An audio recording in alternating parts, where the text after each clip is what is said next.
Right, ladies and gentlemen, we are live.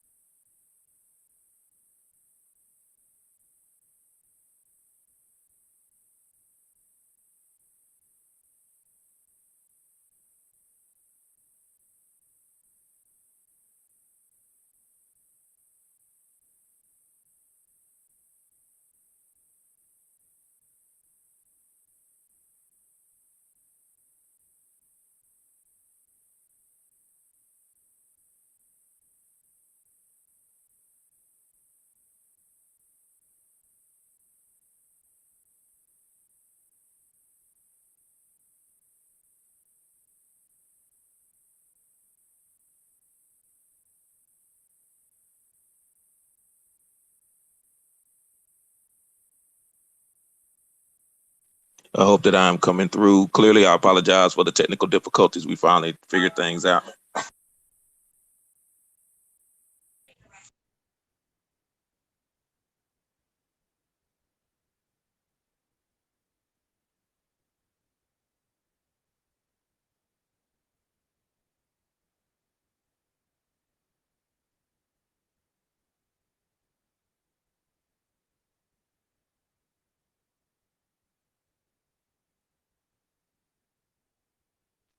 Mic check. I hope this thing is on.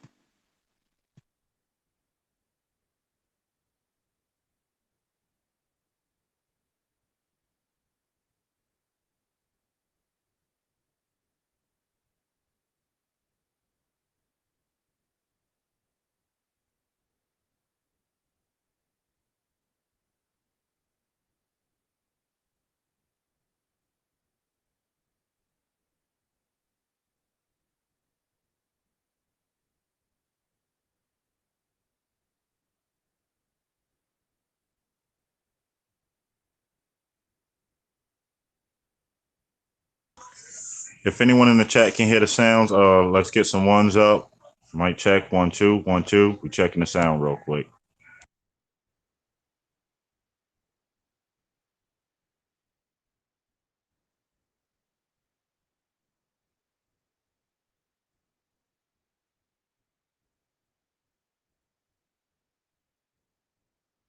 Sound all good. It's coming through.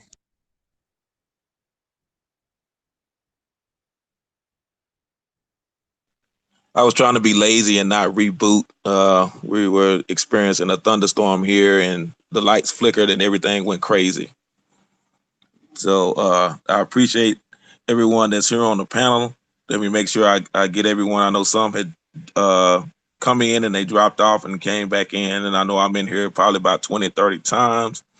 But I see we have Brother Bones on the panel, Brother TMH, Brother No Sellout. Peace, everyone. Peace. Hopefully everyone's doing well. Good to be here. Peace in the chat.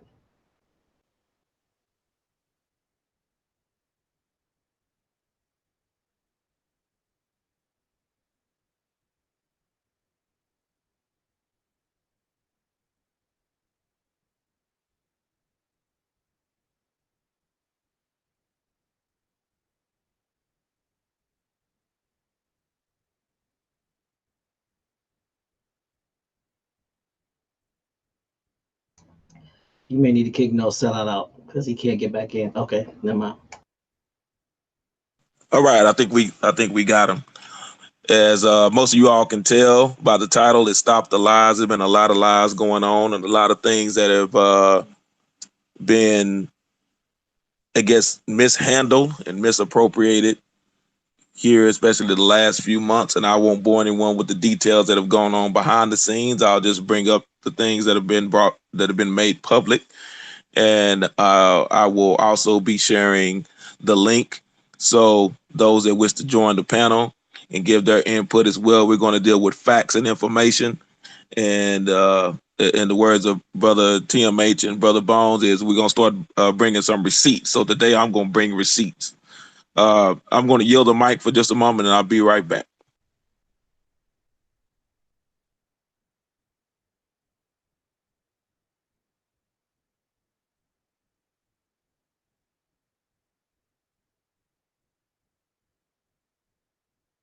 We're gonna see if we can locate Brother No Sellout. I don't know what's going on.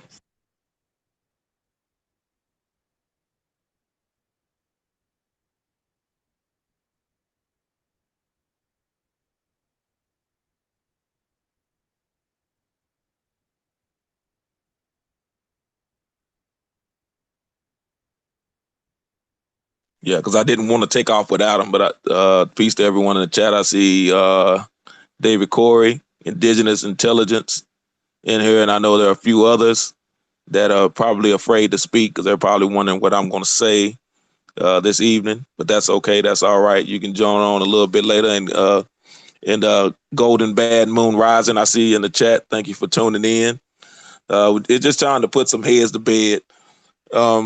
There was a subject that was brought up on another channel with some Pan-Africanists or slash I don't know what I am. I'm going back and forth, and some things that were brought up, and they started the timeline in a certain area and were given half truths and no truths at all. So that kind of bothered me a little bit, that these shenanigans keep going on YouTube and in the back chats. And some say, well, no one's going to really see it. It's not that many people. The community is small. But if you don't realize that a lot of things that are being said now in 2019, I guarantee you 5 or 10 years from now, people will start clicking on your page and watching your videos, and you're leaving a time and date stamp. It's recorded history in real time. And so these are some of the issues that we've been having. I know I posted some videos before that I've done almost 10 years ago. And Brother No Sellout, you back. I didn't want the ship to take off without you. Thank you, sir. Thank you.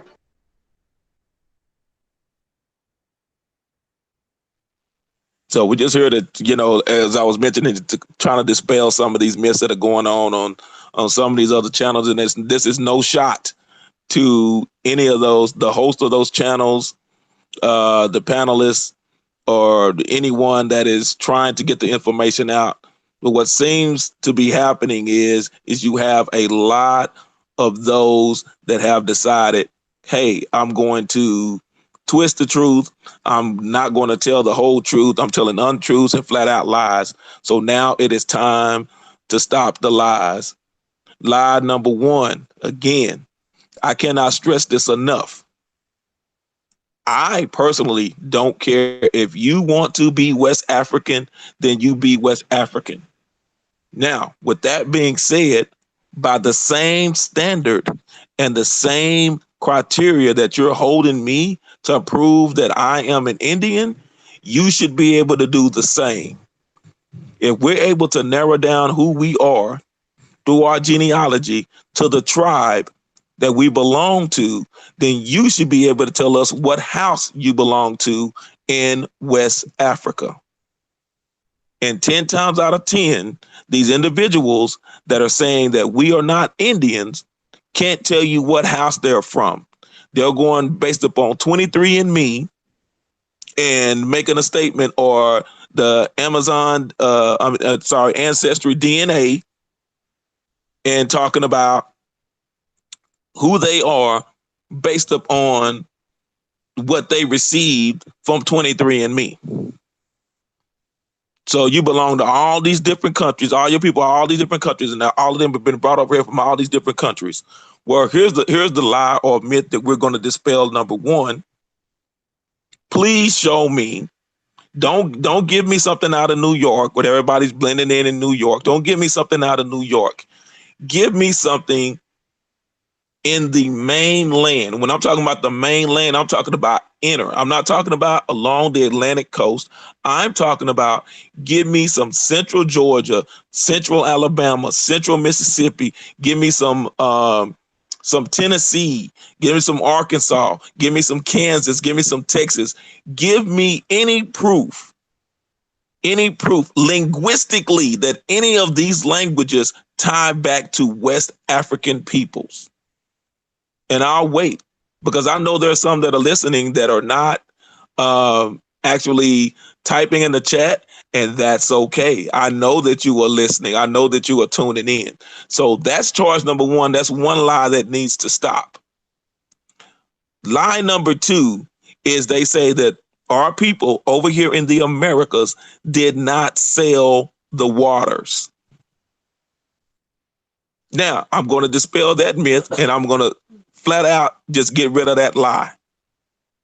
The proof is in the pudding, or should I say the proof is in the corn, maize. The country that you call Turkey, and you can look this up for yourself. Don't take anything that I say to heart and say that Doodoo Vision, aka James Flame, said it. Look it up for yourself. Study it for yourself.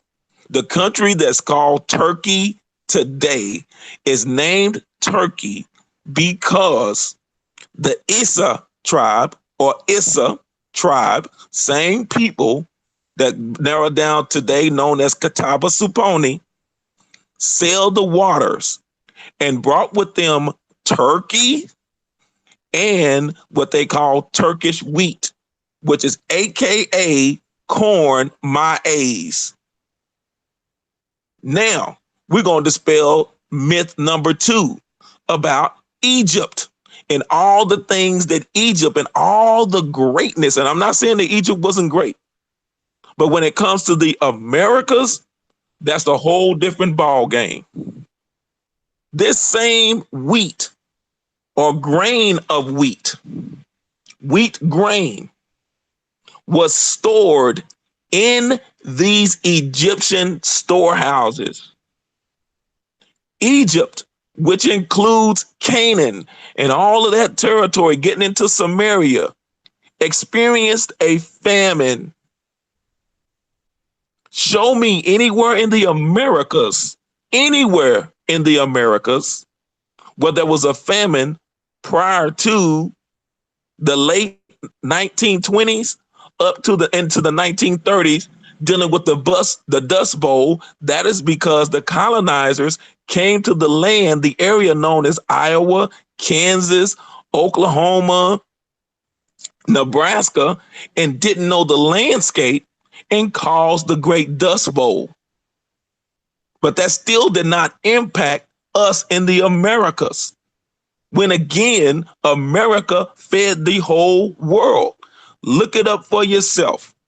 The great Maya that you will find in India. We have one of the brothers, and I hope he's able to come in a little bit later, that actually just got back from India.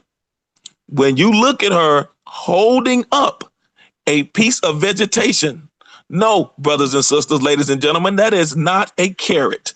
That is corn. They even deal with the peppercorn hair. We know that maize is from here.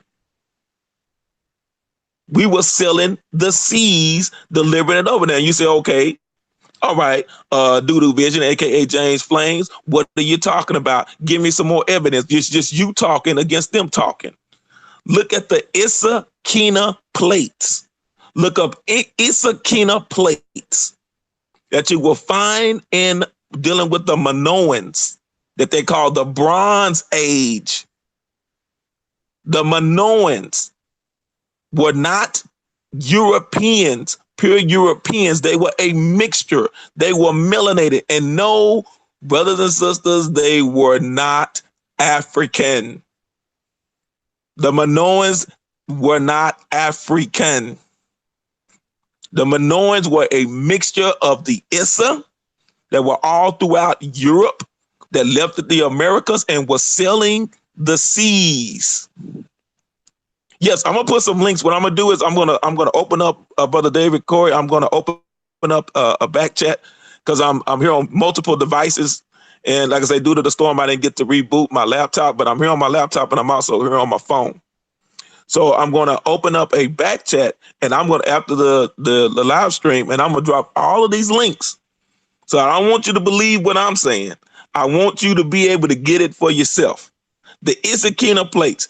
Matter of fact, I have posted a video. You can't really understand what he's saying unless you know Spanish or Ladino, which get into modern day Latin. People say that Latin is dead. Latin is not. There's a reason why that those that are south of what we call North America in the Americas are called Latin countries.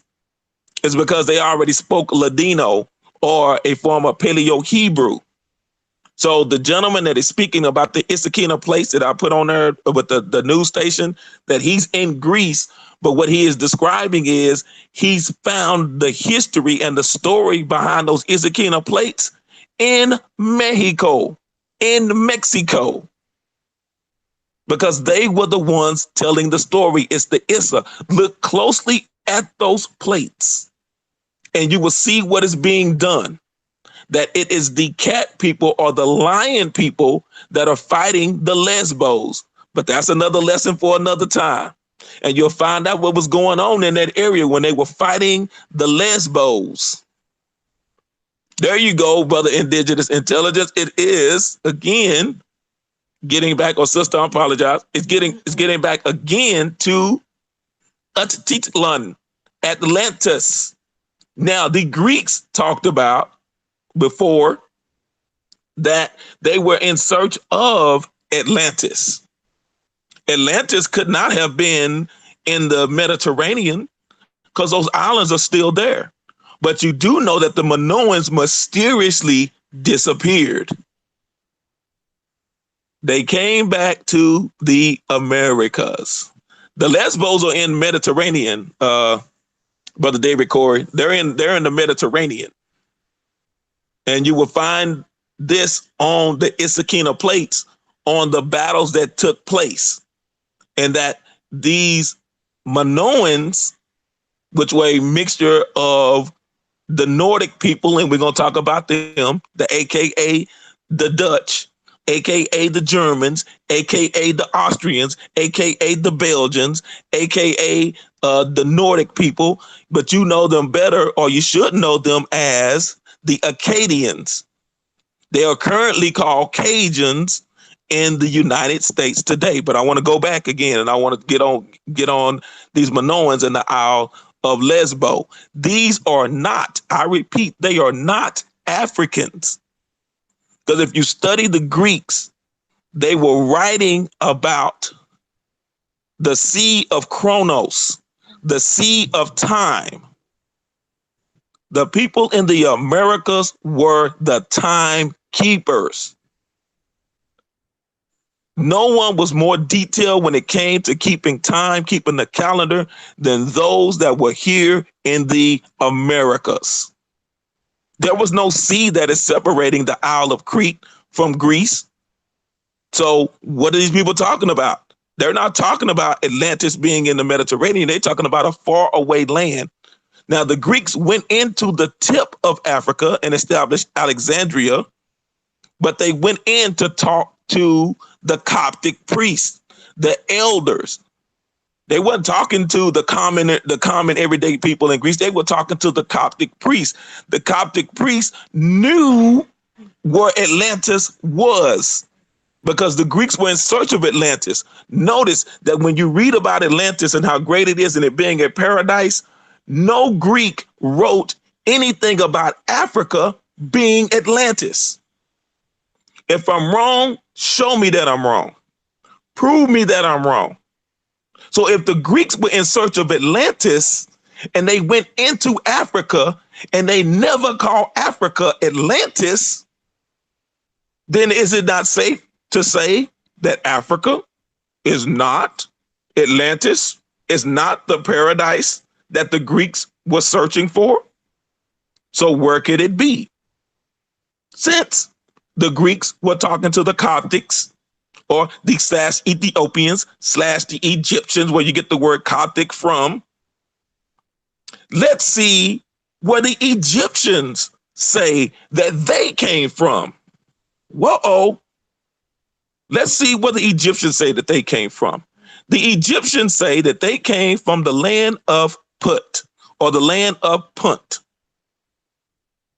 Now, where is this land? Some people say it's Somalia, Ethiopia, getting down in all that, Djibouti, and all the rest of these places. Now, that can't be the case, because if you study Hatshepsut and what was chiseled in stone about Hatshepsut in her encounter with Queen Iti. Queen It was from the land of Punt. But why did Queen It come over and then Queen Hatshepsut said, we thought that you were dead, but you are alive. And then Hatshepsut sent out a fleet of ships to go get jewels, precious metal, and trees. They talk about the cedar trees of Lebanon. Why are you taking ships if you're going into Ethiopia, Queen Hatshepsut? And why would Hatshepsut say that we thought that you people from It, which gets back to Haiti, why would she say we thought you were dead when Ethiopia borders Egypt? I'm going to let that sink in for a little bit. If Ethiopia and Egypt are bordering each other, why would she think that the people that Queen It is serving were dead? Long lost people. The Egyptians tell you they're from the land of Punt. Some people say again, it wasn't Ethiopia, it was the land of Libya. Well, Libya is right next door to the west of Egypt. You're not taking ships to get trees and precious metals and jewels. Why are you taking ships? You can't take ships. It makes absolutely no sense. Now, I've been waiting on this nugget for a long time. Brother D-Red, I'm waiting on you. I sent the message out to you, and I know you're probably listening somewhere.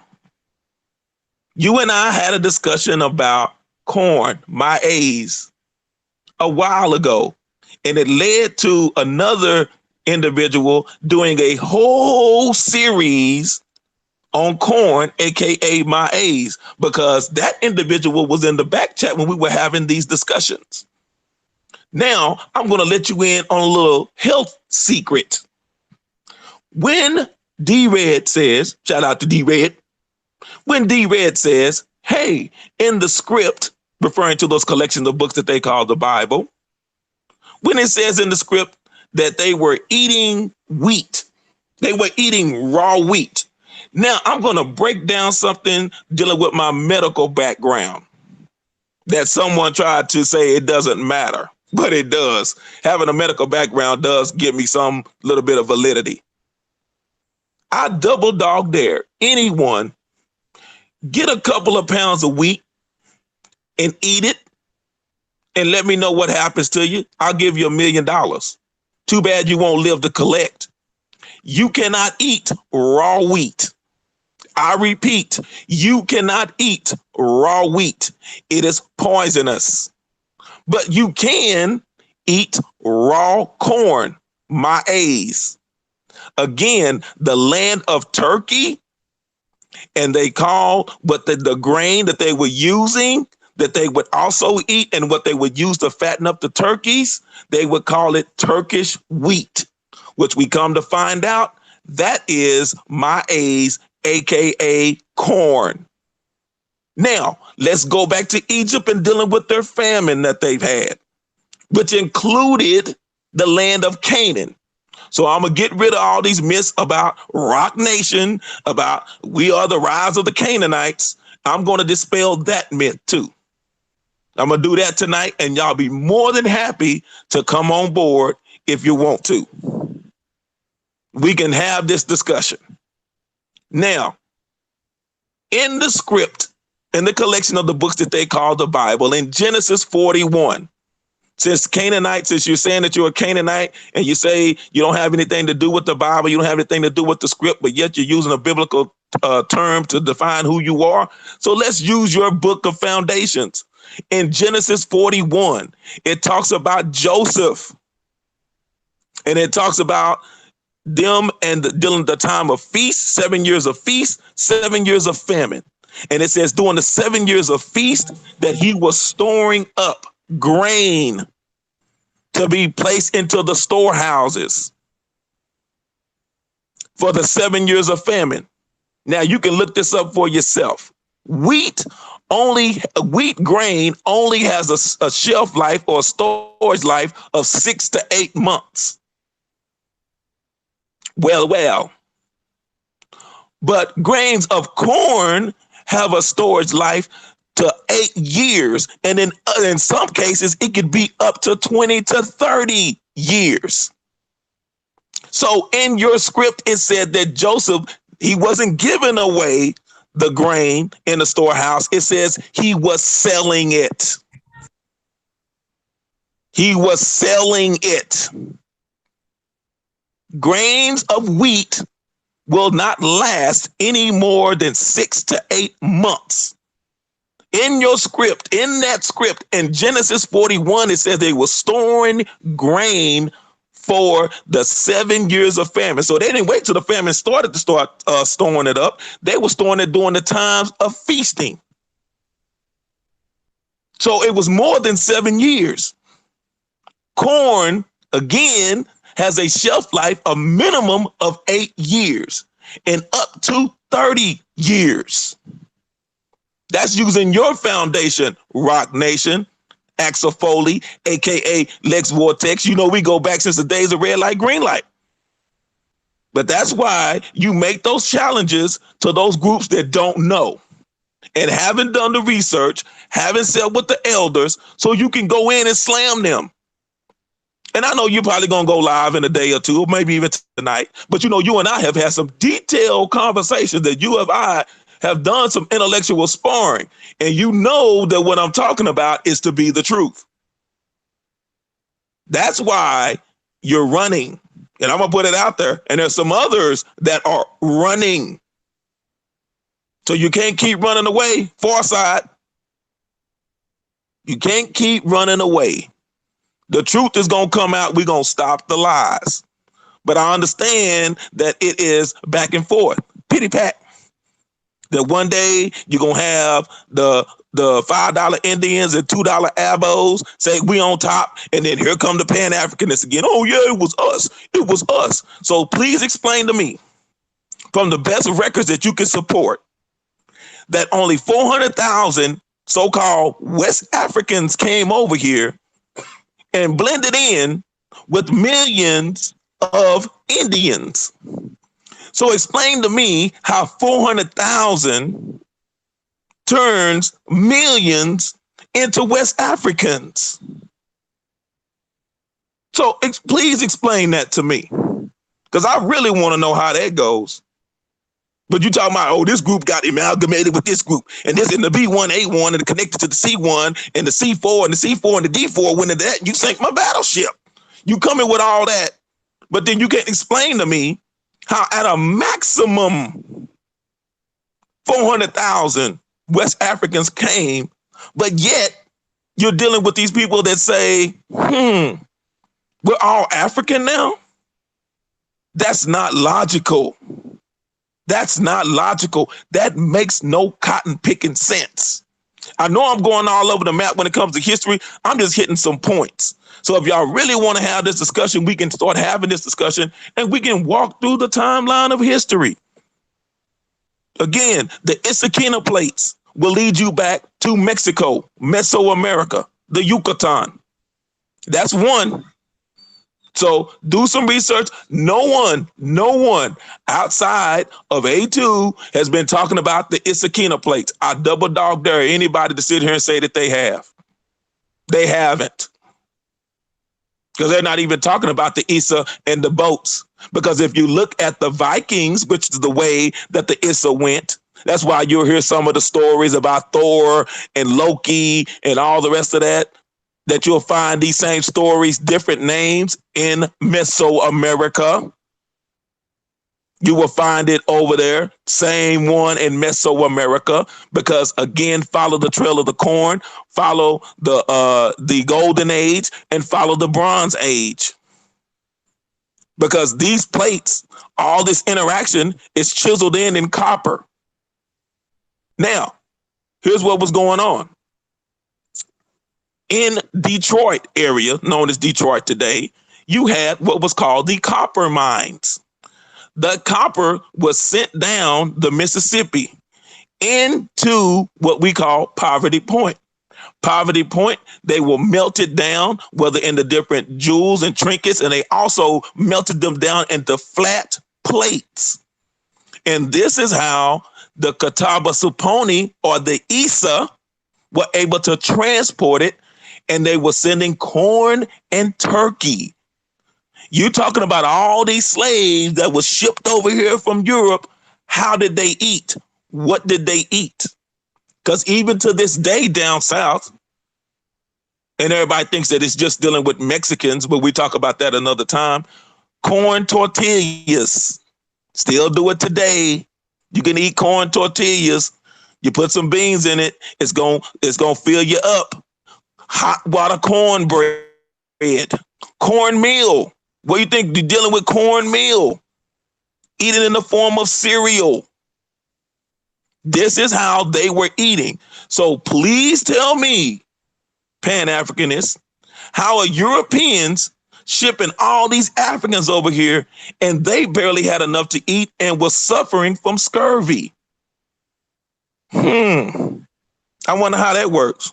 Because this is why you don't see any of us kidnapping folk, because that's another mouth to feed. Am I going to starve while my cargo eats, or am I going to eat? I don't know. Man, that's a hard decision. I starve to death. My cargo makes it 200 deep.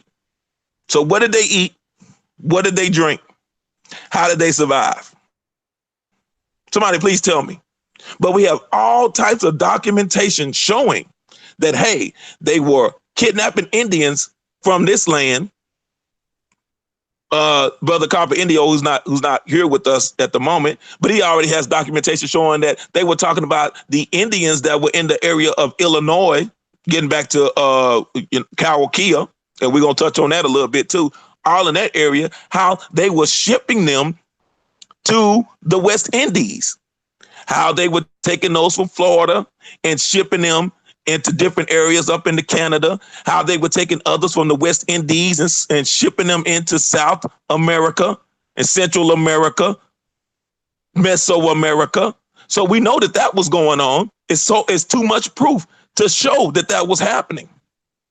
But I'm going to ask a question, and I know it's going to be a little bit facetious, and then I'm going to yield the mic. I'm going to give the other panelists an opportunity to come on and share what they like to share. But I'm still trying to figure out, how can you kidnap 50 million to 100 million West Africans just hanging out on the coast,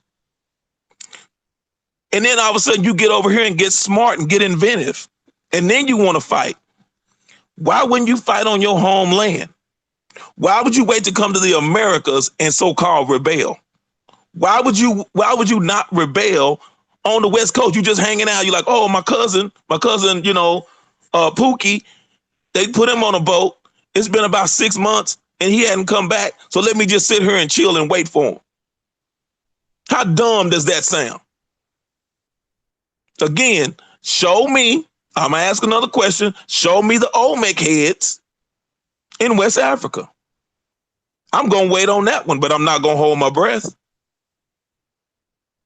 And you say all these were African people, and African people did all of this, and then they came over here. So you telling me that by the millions, they were too dumb to get away from European ships, but they built all this stuff all over the world, came to the Americas and got smart, but don't remember their ancestors saying anything about coming over to the Americas prior to the Europeans bringing them over here on ships. How does that sound? How dumb is that? I'm just asking a simple question. I've been asking these questions and none of them have been able to answer them. None of them have been able to answer them. So I'm going to ask them again. I'm going to put them out there. I'm going to yield the mic, and I'm going to give those that had an opportunity to speak before and say these things, I'm going to send you the link, because I want an opportunity for you to be able to share, because I really want to know and I really want to figure things out. But I'm going to come back and we're going to talk about these Acadians. that no one's talking about, because again, shout out to D-Red. You said that nobody knows who these Melungeons are. No, sir. I've been talking about these Melungeons for 10 years plus. And I got the proof, because if you go to my other channel, you'll see on there where I had a series talking about the Melungeons, and the Melungeons telling you who they are. And they'll say that their mothers were European, but their fathers were never slaves. How does that work? If they're saying that they are part Indian, part African, and their mothers are Scot-Irish, they're the Celts. Oh man, somebody's lying. Somebody's lying. I'm gonna yield the mic, and I'm gonna give the other panelists an opportunity to speak. I know I've been going on a little tangent here, so I'm gonna push my soapbox to the side, and I'm gonna yield the mic.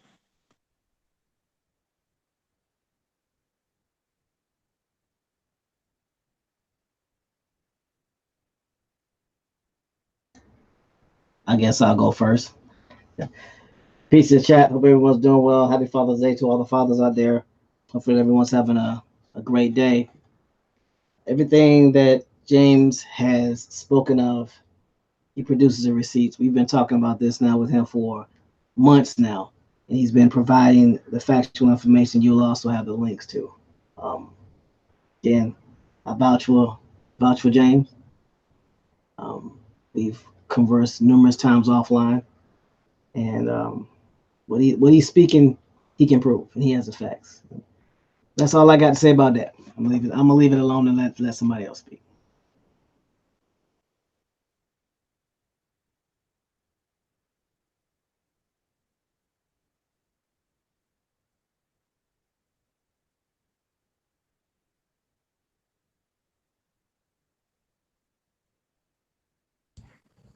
Peace had to step away for a minute. But no, I vouch for him as well. The information that he dropped, he can also back it up. And it also coincides on the information that we've been bringing to the light over the last couple of months during the Cat Rising show.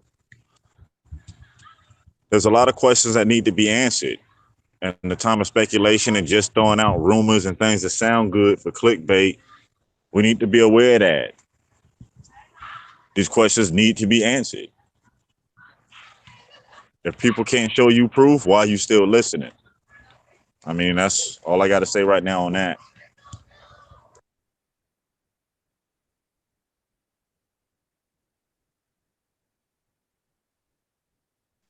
I appreciate you, gentlemen. Brother No Sellout, you still there? Yes, sir. Yes, sir. I'm still here.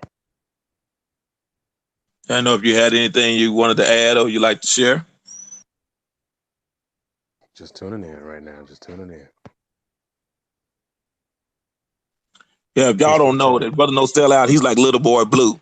You know, he's the one, he's got, you know, the chickens in the meadow and the cows in the corn. So he's probably out there tending to the chickens and the corn out there. That's what he does. So if you don't hear him talking much, he does a lot of things behind the scenes that he doesn't get credit for. So I wanted you all to know that. I don't want you to think that he was just sitting at the dock of the bay. He's actually putting in work. So I appreciate all the research and the work that he does. And he asks those questions that make you think. You know, he has questions, things you make you say, the things that make you say, That's what he does. So I appreciate you, brother. I appreciate you, sir. Thank you. Thank you. Peace to the chat. Peace, everybody.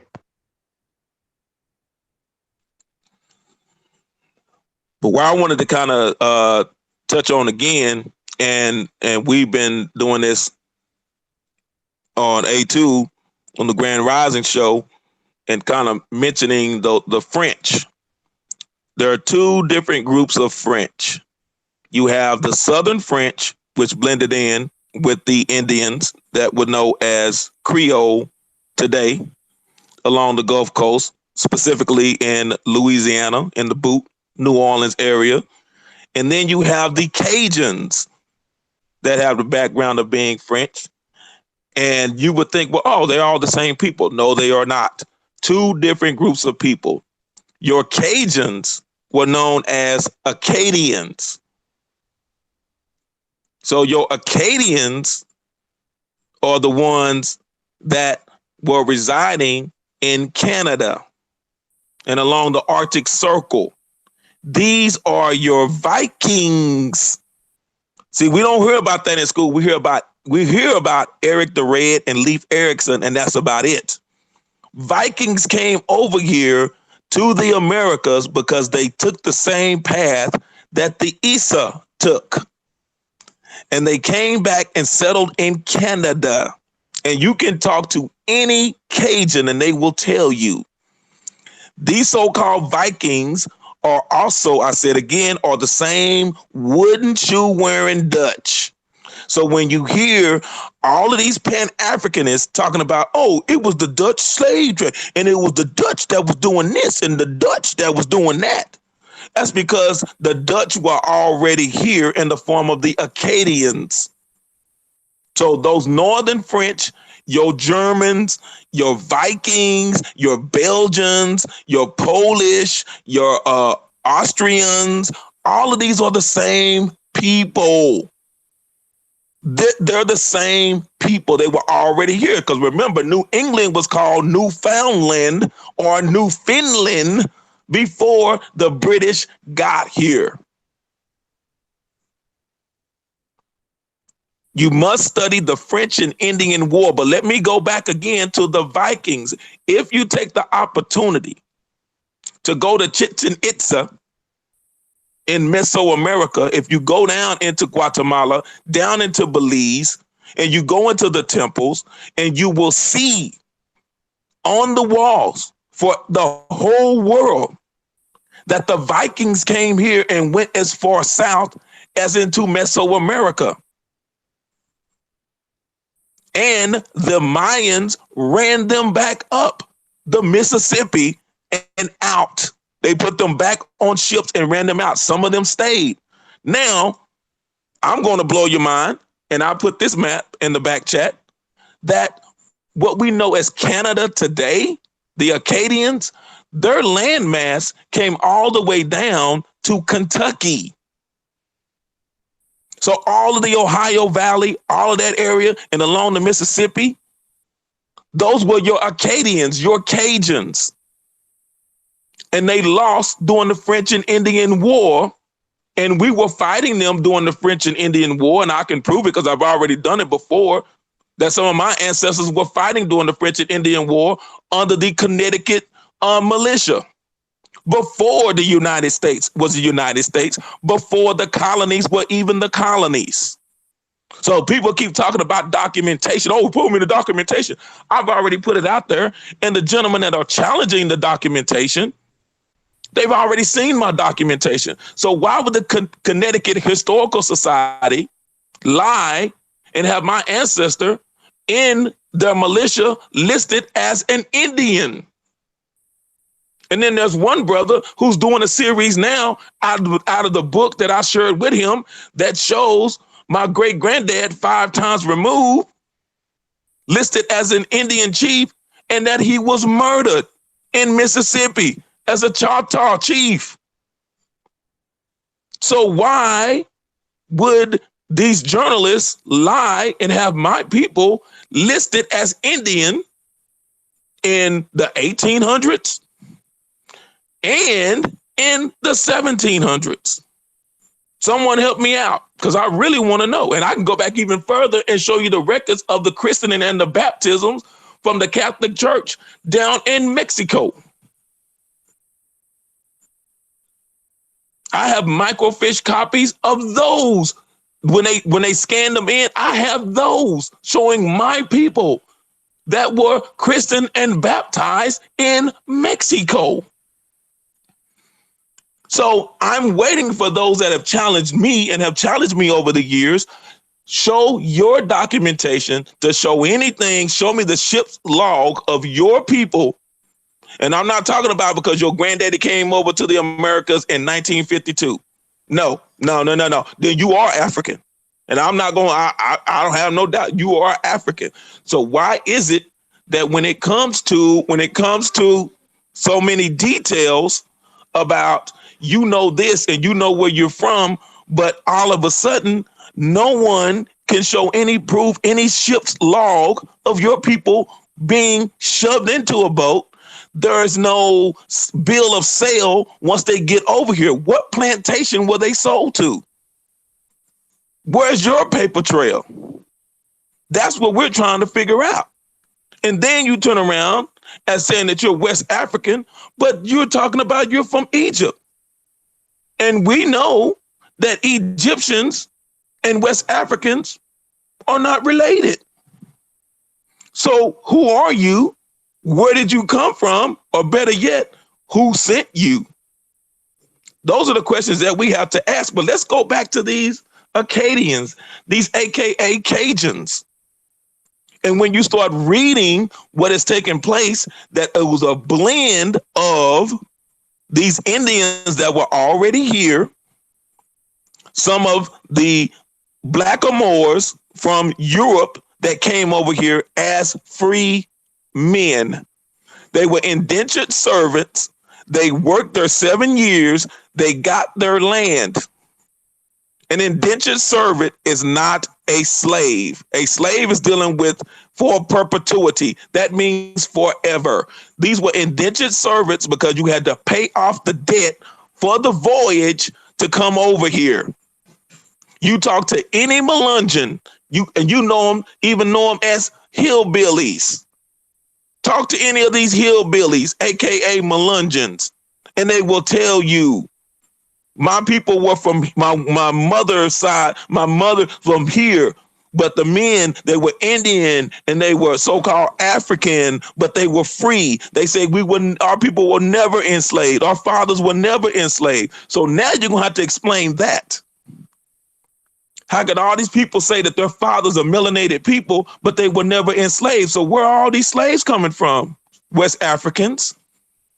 If they're telling you their people were never enslaved, they were always free.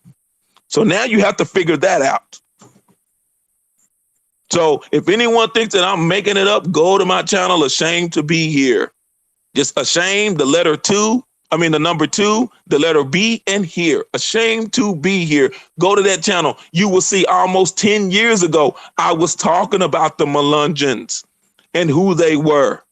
That is why you see all along, you see French settlements and you see German towns. You see French settlements and German towns.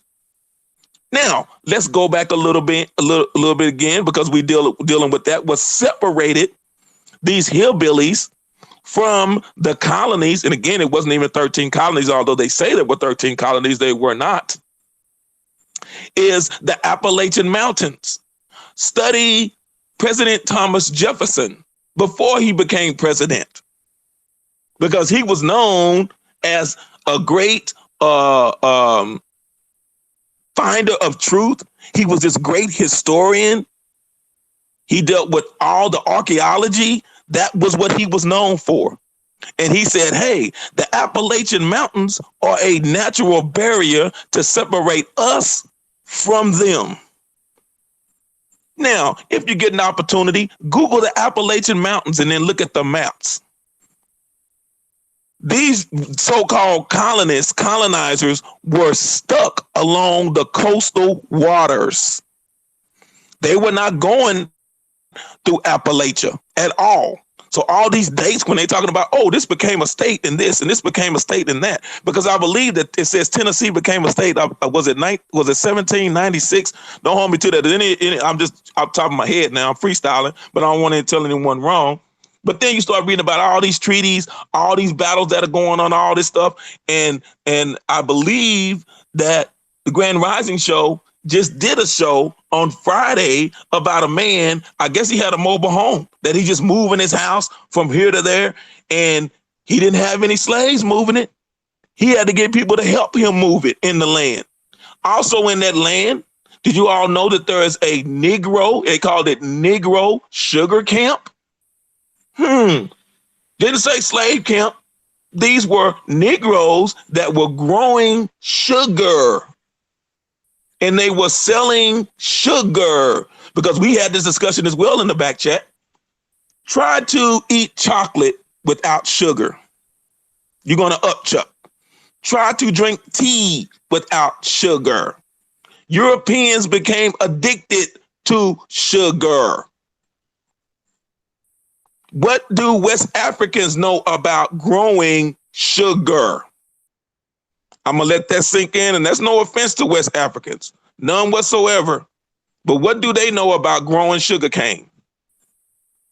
I'm going to yield the mic. I'm going to let the other panelists come on and speak, and then I'm going to come back once again. Thank you for your time. I appreciate you.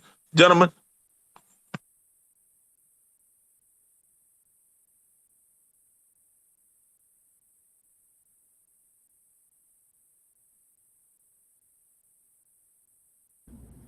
There's not a whole lot I can add. Just happy to be here, listen to this information, and it's going to be that much more impactful when we're able to drop the links. As you know, it's always better when we provide the sources. So for the most part, just continue to do what you do the vision, continue dropping those nuggets. Hopefully everybody out there is paying attention and writing these things down. As I'm able to find the links, I will try to put them in. But just know that those links that James speaks about will be in the back chat, and you will have access to them. And if for whatever reason you do not get access to those links, just reach out to us at AtonshaSassembly at gmail.com. That's all I got. You know, it's interesting by listening to them go break it down. Remember when we was going through the Indian Wars and they spoke about how these half-breed children that came from Indian mothers and French fathers or Dutch fathers, it would make sense why they were so fascinated with that culture, because it's been around them for longer than people want to tell you. Just something to think about, reflecting on what we did a couple of weeks ago with Joseph Brant and all the other ones. Yep, they have been here, and that's the deal. They've been here for thousands of years, and we have been here longer than they have been here. So we've got to have that discussion, because usually what we do here, especially in what we call the mainland, we're too busy going up. What I mean by that is we want to develop all this stuff. We want to build these great high rises that touch the clouds. But we never talk about going underground. And as they keep digging more and more, they're starting to find out, whoa, wait a minute. The people have been here longer in the Americas than what we thought. But they never tell you what the people look like. They start backing up. But if you go to Mexico City and you speak to a curator, when you're sitting there in the middle of the museum, there's an Olmec head, and they will tell you that the Olmecs is the mother civilization of the Americas.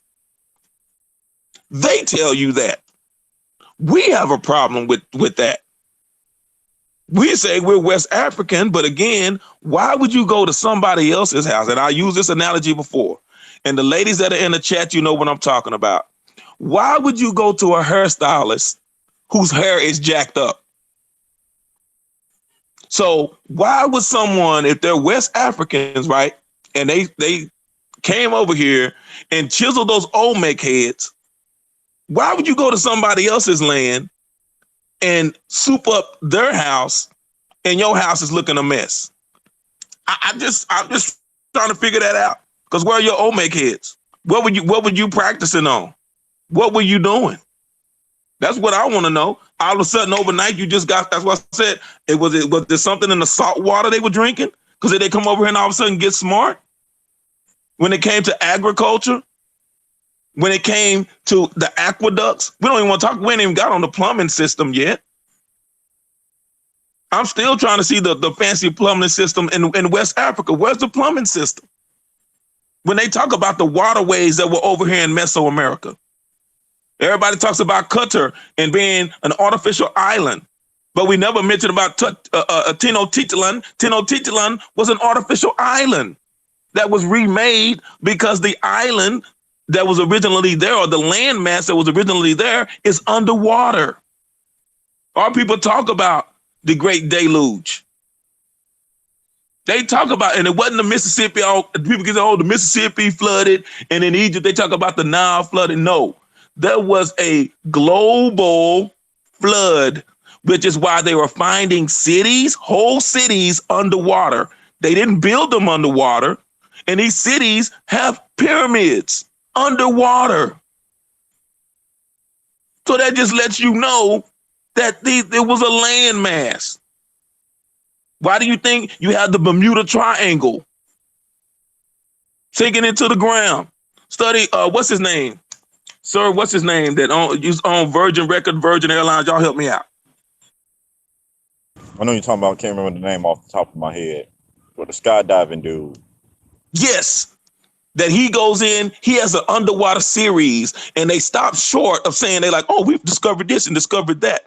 Well, why won't they explain or tell you what the people look like?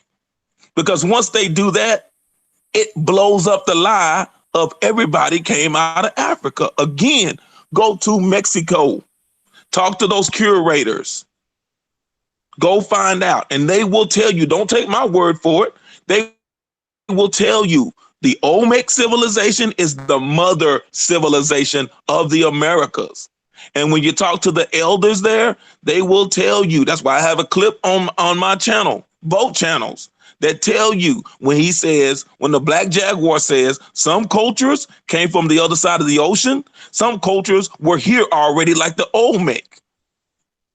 And then he says that the Olmec are the root of the Africans. Uh-oh, the tree can't be older than the roots. Uh-oh. Yes, thank you, Copper Indio. Richard Branson. Thank you so much. Sir Richard Branson. Virgin Records, Virgin Airlines, that's him. Now he's underwater. Yes. Now he was talking about going into outer space, but then he discovered, oh, it's more mysteries under the water in the ocean than it is in space. Now we're talking. And Brother Copper Indio, the link is in the chat. So if you want to come in and share some of your experiences, that I appreciate that too, sir. So come right on in. But what I'm going to do is, if some of you all, and I'm sure they're listening, but and this is no knock on anyone, so I don't want to say this. I'm going to put a blanket out there for anyone that wants to come in and share, because I know it was a discussion that was had. And Aboriginal Power, Brother AP, was on the panel, but he dropped off that night. I know that Axel Foley, aka Lex Vortex, was coming in and he was giving them the blues. And my man 50 Grand from the same land, but he's down there in Houston, Brother D Red. I told you it's roll call. So Brother D Red, come on in and explain yourself, because then I'm waiting for you to say what you need to say, and I'm just going to counter it when I mention about the language. Again, Ladino, look it up. When you look at Ladino, you look at all these other languages, the romantic languages were from here and went there. Thank you, Issa. I'm going to yield the mic.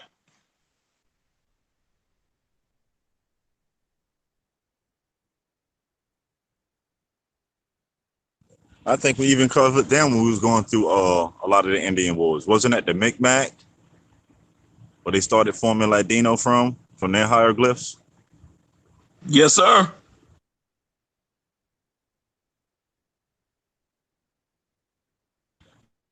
Makes you think, huh?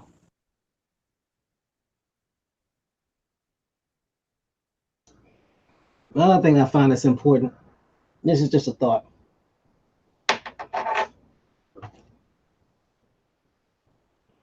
And this is a question that should be asked of anybody, not of a person in particular. For all of us that do these studies, for all of us that are looking for the truth, how many of us actually have a passport and been out of the United States? Hell, for that matter, how many of us have actually been out of the state or the city that we live in? I've been fortunate enough to travel through the military and on my own dime. I've seen a lot of things, and I've got pictures, and I got a lot of proof. So my thing is, as anybody else should be, is if what you're saying is what you believe, then is there a reason why you haven't gone there to get the proof that you're talking about? Because I know for a fact James has gone down to Mexico and gone down to South America many times, and he has the proof. There are many people on many channels that have actually gone and talked to different tribes to get the proof. It's one thing to actually go to some of these places to actually get the proof. It's another thing to sit there and read from a book or say you know for a fact, but you've never actually been there and you've never seen it. So that's something to think about. I yield the mic. It's just amazing to me that we're not even close to halfway to a lot of the history stuff that we're breaking down. That the one thing that sticks out is there's a group of people that's benefiting, and they're benefiting because they're tying back into what their people did, while we're not tying back into what our people did. That's the one thing that sticks out the most when we go through these stories or we break down these treaties.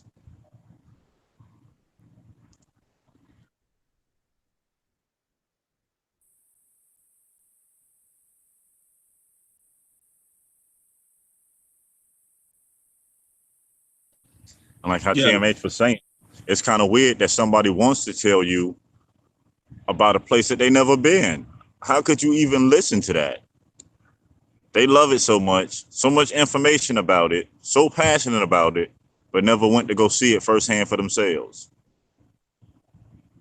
So basically, you just regurgitating somebody else's interpretation. We can all read one book, and everybody on this panel can get a different interpretation.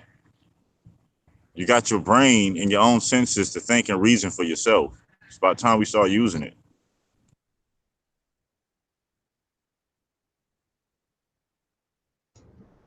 Case in point, we all know about, well, many of us are familiar with King Kamehameha, who was the chief of the Hawaiians. And if you've never been to Hawaii and you've never been to the museum, you would know that his likeness and Chief Powhatan's likeness are similar. Pretty much the same build, pretty much the same stature. You set them side by side or stood them side by side, they look like brothers. But if you've never been to Hawaii and you don't know the culture, or you've never been to the Tidewater area to see the statue of King Kamehameha, the statue of Powhatan, you wouldn't know that. You basically have to be going off of what somebody says. Now, I lived in Hawaii for 3.5 years. And, I want to hear somebody dispute that. I yield the mic. I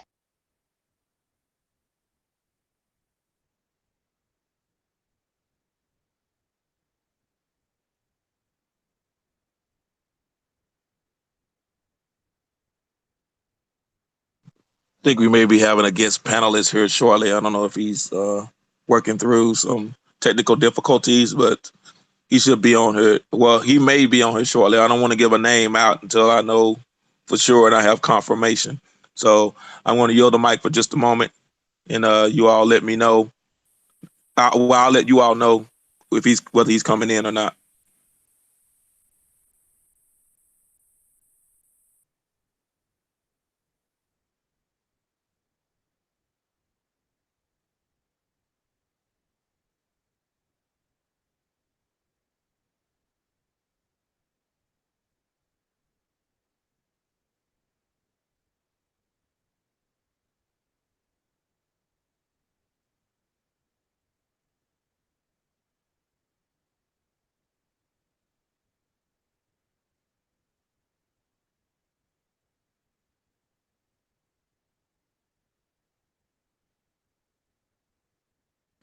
But that's why we go back to say again, question everything, even the stuff that we say.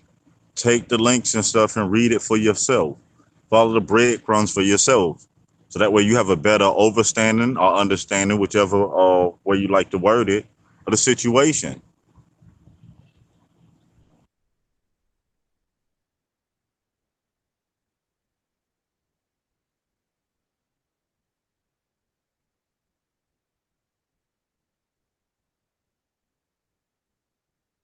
Well, I just received a message that our guest panelists would not be joining us this evening. I wanted to to catch up Antonio Banderas, aka Antonio Batiste, on what was going on. The objective here is to stop the lies. That if we, I'm trying to put this as politically correct as possible. If we don't stop the lies, then no matter how adamant we are and we think it's the truth, it's still a lie. No matter how much we kick and scream and yell to the top of our lungs and we feel something or we believe something, if it's a lie, it's still a lie. So that's what we were going with. And I try not to, like I say, discuss things that happen in the back chat with certain individuals, and I give them an opportunity to come on. But like I said, I put the word out on various outlets, and I'm going to say they're running because they are running, because they don't mind going on the other panels, and then they mention my name on other panels. So now you're on my panel, and I'm giving you an opportunity. I'm not going to boot anybody out. I'm not going to block you. Although I've been blocked from a few channels. Not going to hurt my feelings any. So it just amazing to me that they would go on to another show or another panel mentioning my name, and then when I say, okay, well, come on here and explain yourself. Well, no, man. Well, I don't know what you're talking about, cuz. I don't know what you mean, man. I don't know what's happening. So, hey, I don't know what else to say. So if you're calling my name, I want to give you an opportunity to come and say something. I want to give you an opportunity to explain yourself. And I'm not going to get into a yelling match with you. Anyone that I don't do the yelling back and forth.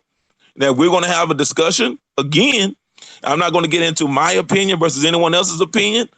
I'm going to give you the receipts. So when you have the receipts, you're able to go and look for yourself. Exactly, Antonio. That's exactly what it is. It is about, if they're telling you one thing, and like I said, if you can be West African all you want to, you can be a Martian if you want to, but don't try to tell me what I am not.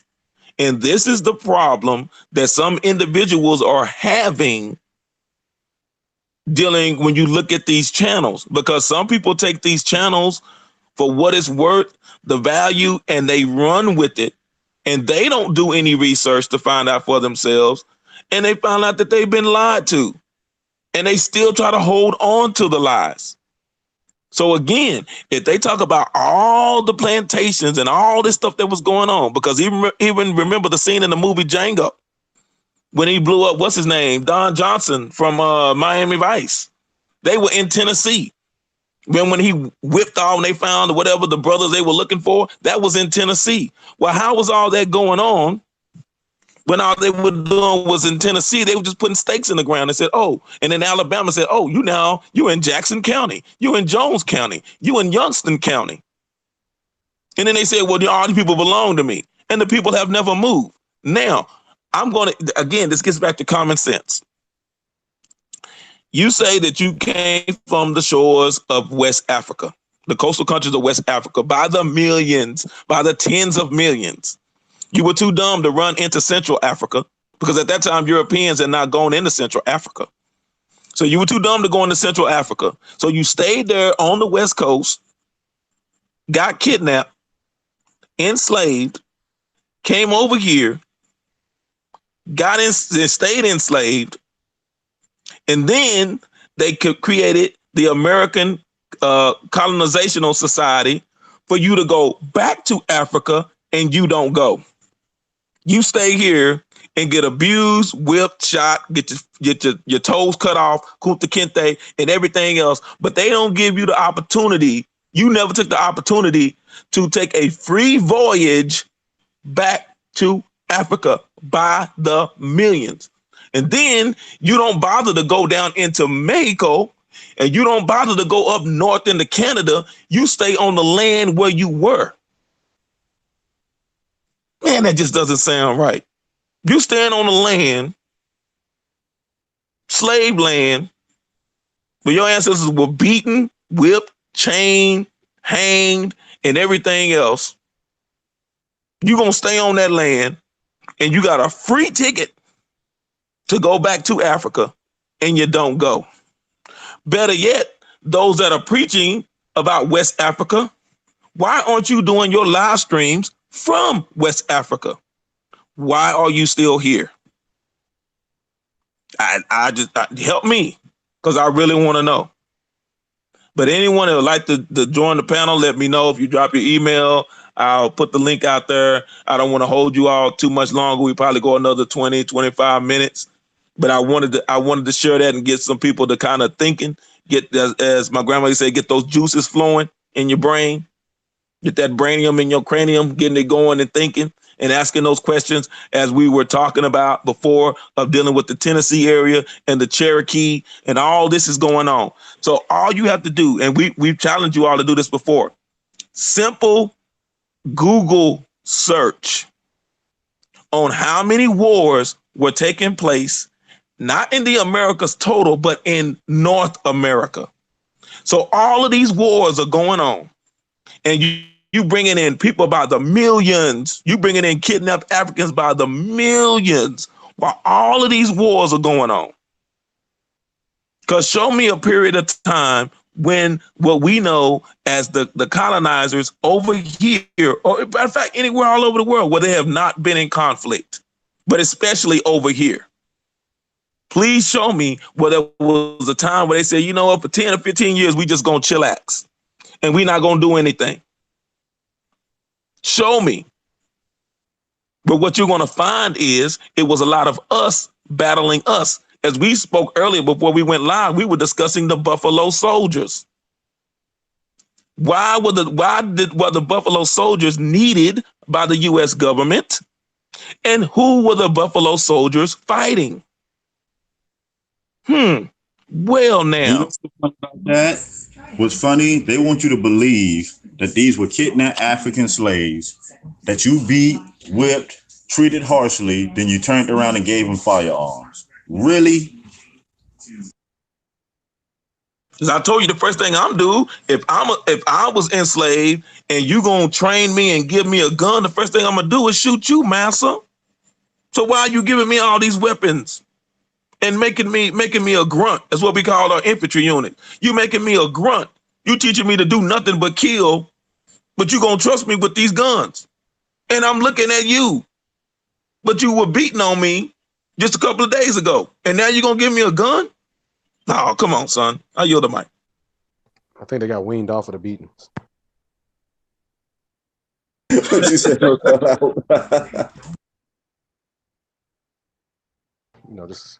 but back. Also, when we were doing the Indian Wars, as we were going through the Indian Wars, where was there any time to bring anybody here? Well, Indians are constantly fighting everywhere at this time. When was there a time? When was there the manpower or the resources too? And again, this isn't anything against anyone that is African. We're just speaking on people that try to make us all African. I say in that case, do your genealogy, see where you go back to. And if you go back there, cool. But don't try to make everybody else come from a landmass they never been.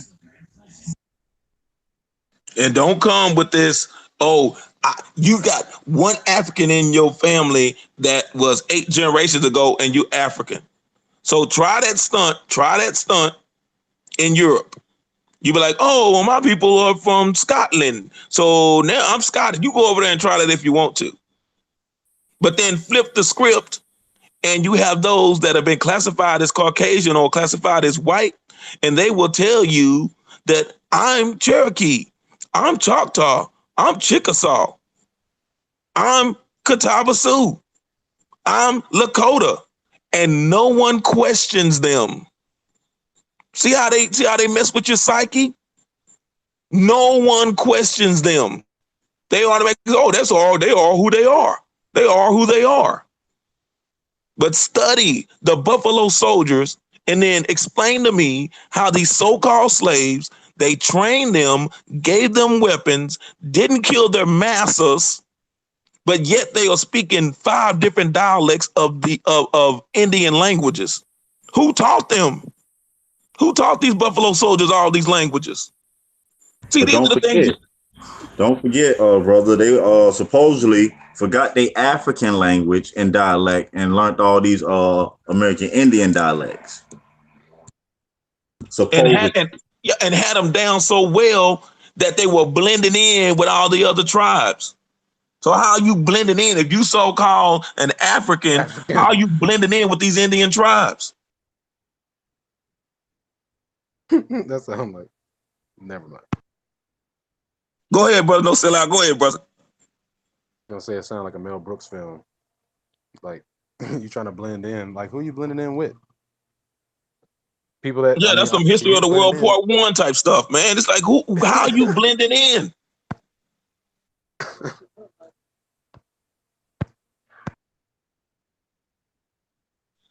Oh, I'm sorry. I lost my train of thought. I apologize. I want to go back to these Melungeons. These Melungeons come from what they call the Portuguese word, which they got from, again, the Angolans that they try to say were slaves, but they didn't do that. And I'm gonna show you that these were not quote unquote slaves. That as they were coming over here along the Atlantic coast, and they got here, those indigent servants got here, they called them Malungu. Malungu. And people will say, whoa, this is a Bantu word, and this has come from here, and this is what it means. The word narrows down to great canoe. Great canoe. Those that came from the great canoe. So obviously, these Moors, because they were calling them Moors, because they were the Moor explorers, and they were calling them Negroes, and they were saying that they are Malungu, saying they're related, and they came across the great canoe. These were the Portuguese / Spaniards / Moors that came over here that were calling those that met them on the shore Malungu. It means great canoe. Leads you back to the Issa people because they were coming on ships into Europe, bringing corn and turkeys. Now, I'm going to give you a universal word. No matter where you go, all over the world, this name or this word means the same thing. Maya, great mother of the waters. Give an example. We have several ladies that are in the chat that have given birth. No matter what the doctor says, how do you know when it's time? Your water breaks. Go all over the world. Go all into Asia. Go all into Europe. Go all into Africa. Maya is the same. Here, don't let the smooth taste fool you. Not saying that there wasn't other civilizations all on other parts of the world. Yes, they were. But if all of these other places were so great, then why were they suffering and had a famine? Again, we fed the world. When you look at the Pacific Islands, you'll find the sweet potatoes from here. When you go over into Asia, and I include all of Eurasia, all of one continent, and in the north part of Africa, it was corn. So explain to me why the temples in India, Hindustan, Pakistan, why do they have these temples? Why do they have these statues of the Great Mother holding a kernel of corn? Please explain that to me. I want someone to still grow the potato that saved the Irish. Don't they still grow it up in the mountains of South America, if I'm correct? Yes, sir, they do. That's why a lot of them went down into South America and Argentina. That's why those Dutch, aka the Germans, why they're in Argentina today. Again, the Irish potato is not the Irish potato, it's the Choctaw potato. Study the famine that went on in Europe. They were dying, they were starving to death. The Americas were sending them food. And I'll be specifically, the Indians were sending them food.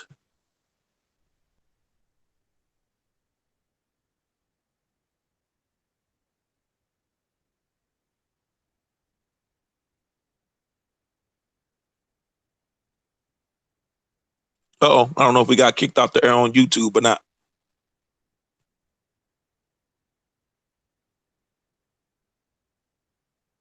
We still on. No, we good. Oh, yeah, we're back.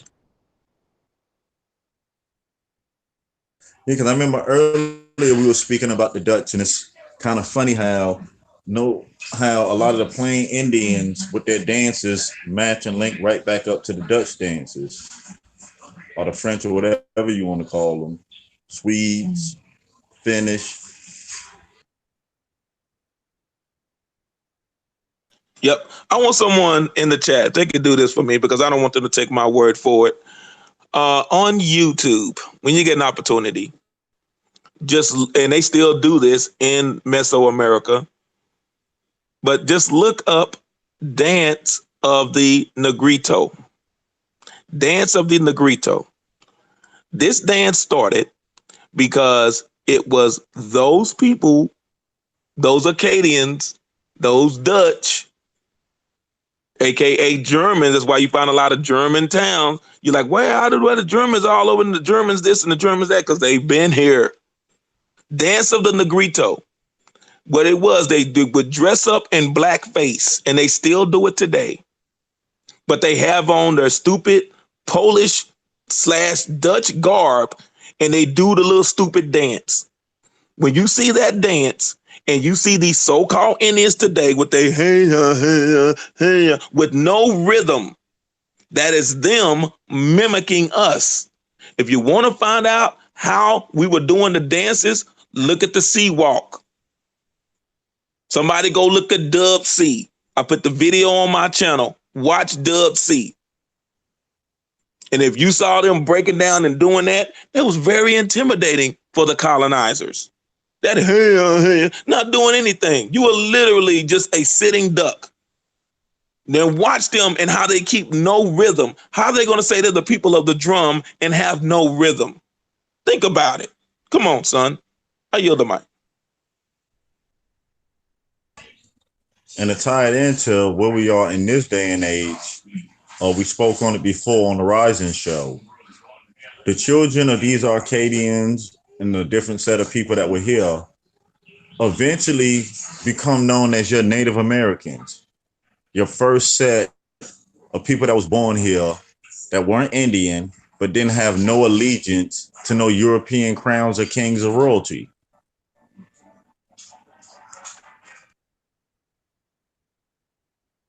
And then also, because they were born here, that they were allowed to identify as a tribe.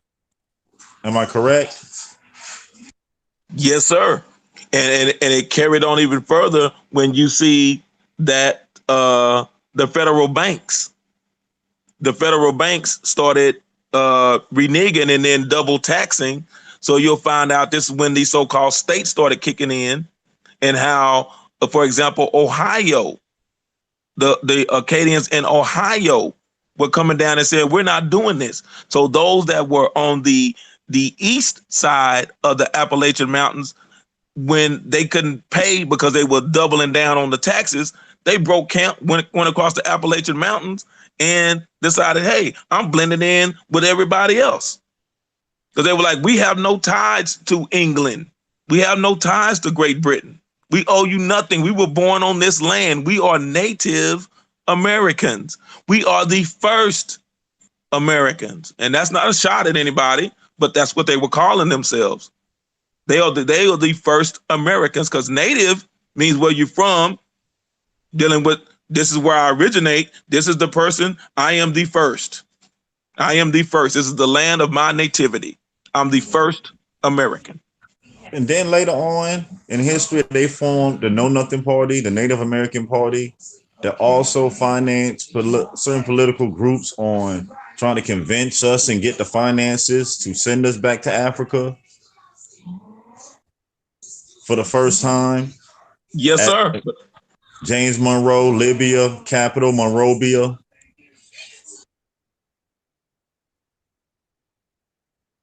Yep, and they went over there and got slapped around because those West Africans said you're not West African, and they're still fighting today.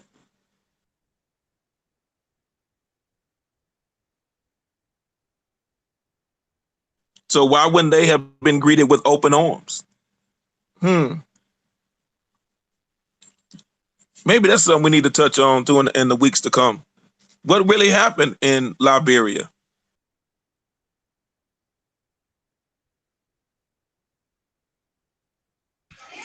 And it's kind of interesting how we talk about the French, the Arcadians. When America got recognized as America, who's the first outside nation to recognize them? Those cotton picking French. We do know that Chief Joseph Brand and Chief Cornplanter, all of them, they basically have French descent.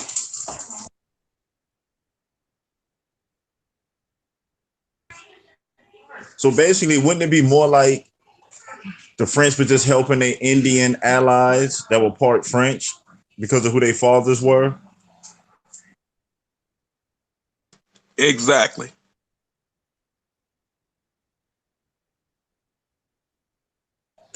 Them sending the Statue of Liberty as a gift makes more sense now, huh? Didn't Benjamin Franklin spend 20 years over there?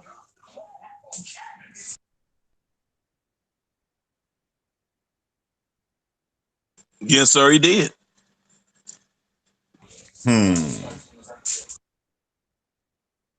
Just to throw that out there, just America, would that be considered French?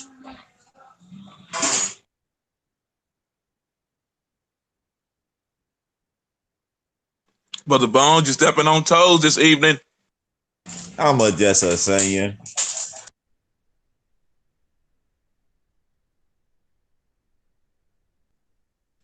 And also goes back to why those French were so adamant about the lands west of the Mississippi being Indian territory so they can all live in harmony. We must study Alexander Hamilton. Alexander Hamilton and the animosity between him and Thomas Jefferson and what Alexander Hamilton tried to do. He was making a deal with the Catawba Supponi to be his naval fleet. I yield the mic. Things that make you go,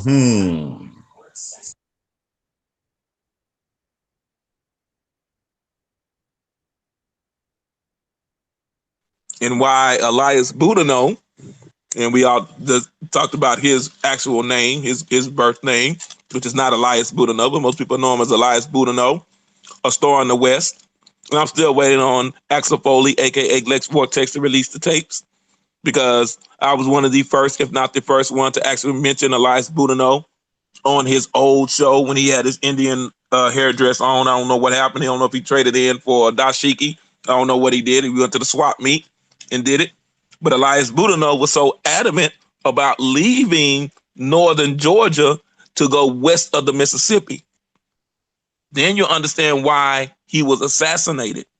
I yield the mic. and to catch those up who probably don't know, from the Rising Show, we've been breaking this down over the last couple of months. A lot of these people, all these figures, they're from French, Dutch, German on their father's side, and American Indian on their mother's side, that eventually got picked to go into power because of how they looked. Our ancestors believing that they can get a better deal at the negotiating table. But by reading the stories, you see they got in here when it was time to negotiate it for themselves.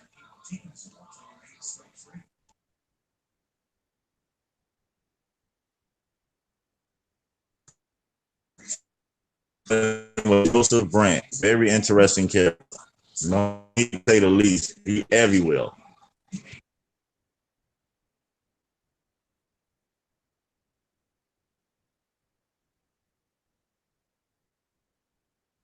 I just wanted to share with everyone. I appreciate everyone tuning in.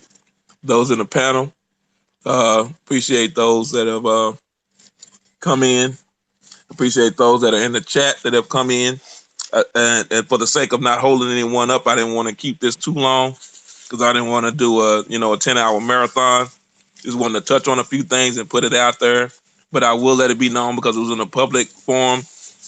The guest panelist that had mentioned me and was calling me out, I gave him an opportunity to come on, and he said no. I need to take it up with some other individuals, and so he refused. So I would take that as a TKO. But I will extend the invitation again when you have the opportunity to come. I don't know why he didn't, and I know today is a special day, probably for him as a father, but I didn't know. But what I'll do is I'll give everyone on the panel an opportunity if they like some closing remarks, anything they'd like to share before we, shut it down for the evening.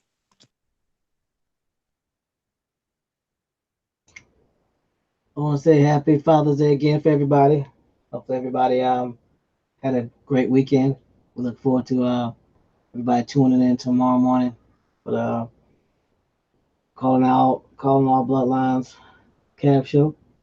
And at the end of the day, question everything, question everybody. Don't be a part of the proof is a problem movement. Always ask for proof. When someone says something about somebody and they want to have a conversation with you and they want to talk about somebody, call them out and see if they man enough or woman enough to talk about that person to their face, instead of putting you in a back chat and then talking about them and then trying to create doubt or discredit them. And if you're the type of person that allows that, then that tells me everything I need to know about your credibility and your accountability. So question everything, question everybody. There's always a respectable way to do that. If you have a problem with that, then I personally got a problem with you. That's all I got to say. Yeah, on that note, make sure you take the time out to do your genealogy. It's very important to know who you are and where you come from. Back in so y'all know what we need to play to clean it up and make it right. If you haven't started, at AutonomousAssembly.com, we have 50 free websites and resources where you can get started. And on that note, basically that's all I had to add to it. Yep, I put the email address and the website in the chat. Appreciate everybody for coming out. Thank you to Doodoo Vision for hosting us. And we'll see y'all tomorrow rising. Cab will.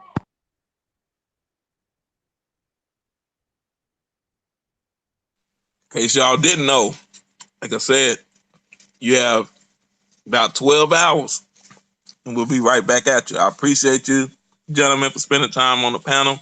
Appreciate all those that are in the chat for tuning in. I even appreciate those that are not in the chat, but are just listening on standby, because they may be afraid if they put something in the chat that, again, you're leaving that time and date stamp for everyone that's coming after you to see what's going on.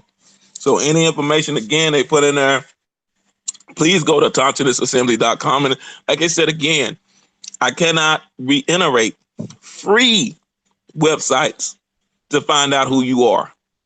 There is no more excuse for you to not know who you are. But I'll leave on that note, and I'm going to come back and I'm going to tell y'all, we're going to talk about Elias Boudinot rocking that fro the next time I go live. I appreciate y'all for tuning in. If you have any questions, you can hit us up. And I guess I'll leave that to Brother Bones or Brother No Sellout. Probably Brother No Sellout, because he's the one he's the only one I know he likes to mow in the shade. So if you got a lot of shade and you need your garden done, you need some vegetables to be able to grow, you get Brother No Sellout.